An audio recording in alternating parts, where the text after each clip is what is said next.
Hi hello friends, welcome to Anvika channel. ಇವತ್ತು ನಾನು ನಿಮಗೆ ಬೇಳೆ ಒಬ್ಬಟ್ಟು ಸಾರು ಹೇಗೆ ಮಾಡೋದು ಅಂತ ಹೇಳ್ಕೊಡ್ತೀನಿ.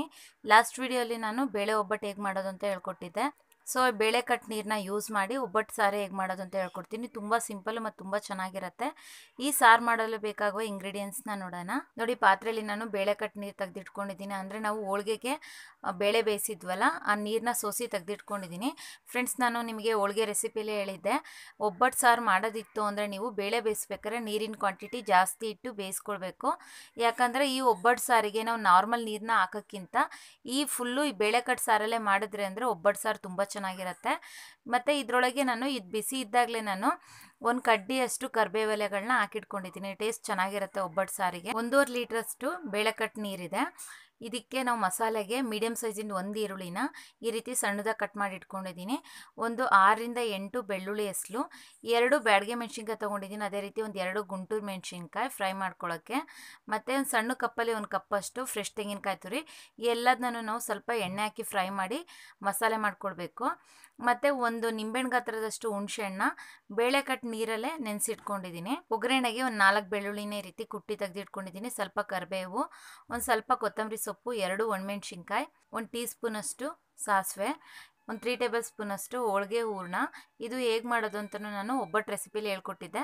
ಅದ್ರ ಲಿಂಕು ಡಿಸ್ಕ್ರಿಪ್ಷನ್ ಬಾಕ್ಸಲ್ಲಿದೆ. ಒಂದು 3 to 4 ಟೇಬಲ್ ಸ್ಪೂನಷ್ಟು, 1 ಟೇಬಲ್ ಸ್ಪೂನಷ್ಟು ಜೀರಿಗೆ, ಒಂದು 1/4 ಟೇಬಲ್ ಸ್ಪೂನಷ್ಟು ಮೆಣಸು, ರುಚಿಗೆ ತಕ್ಕಷ್ಟು ಉಪ್ಪು, 1 ಟೇಬಲ್ ಸ್ಪೂನಷ್ಟು ಸಾಂಬಾರು ಪೌಡರ್ ತೊಗೊಂಡಿದ್ದೀನಿ.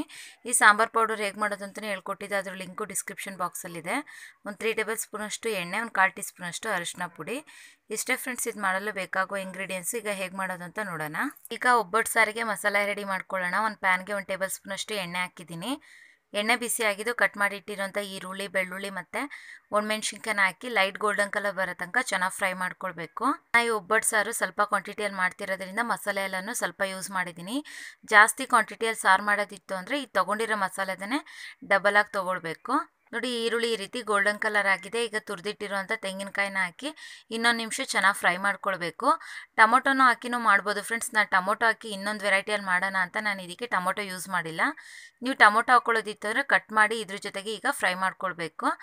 ನೋಡಿ, ತೆಂಗಿನಕಾಯಿ, ಈರುಳ್ಳಿ, ಬೆಳ್ಳುಳ್ಳಿ ಎಲ್ಲ ಈ ರೀತಿ ಚೆನ್ನಾಗಿ ಗೋಲ್ಡನ್ ಕಲರಾಗಿ ಫ್ರೈ ಆಗಿದೆ. ಈಗ ನಾವು ಫೈನಲ್ ಆಗಿ ಜೀರಿಗೆ ಮತ್ತು ಮೆಣಸನ್ನ ಹಾಕಿ ಜಸ್ಟ್ ಒಂದು 10 ಸೆಕೆಂಡ್ ಫ್ರೈ ಮಾಡಿಕೊಂಡ್ರೆ ಸಾಕು.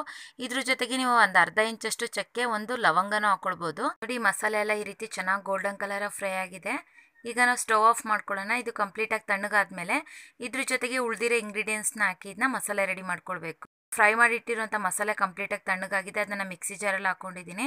ಇದ್ರ ಜೊತೆಗೆ ನಾವು ಸಾಂಬಾರು ಪೌಡರು ಮತ್ತು ತೆಗೆದಿಟ್ಕೊಂಡಿರೋಂಥ ಹೂರಣ ಬಂದು ತುಂಬ ಸ್ವೀಟ್ ಇಷ್ಟಪಡೋರು ಸ್ವಲ್ಪ ಜಾಸ್ತಿ ಹಾಕ್ಕೊಳ್ಬೋದು.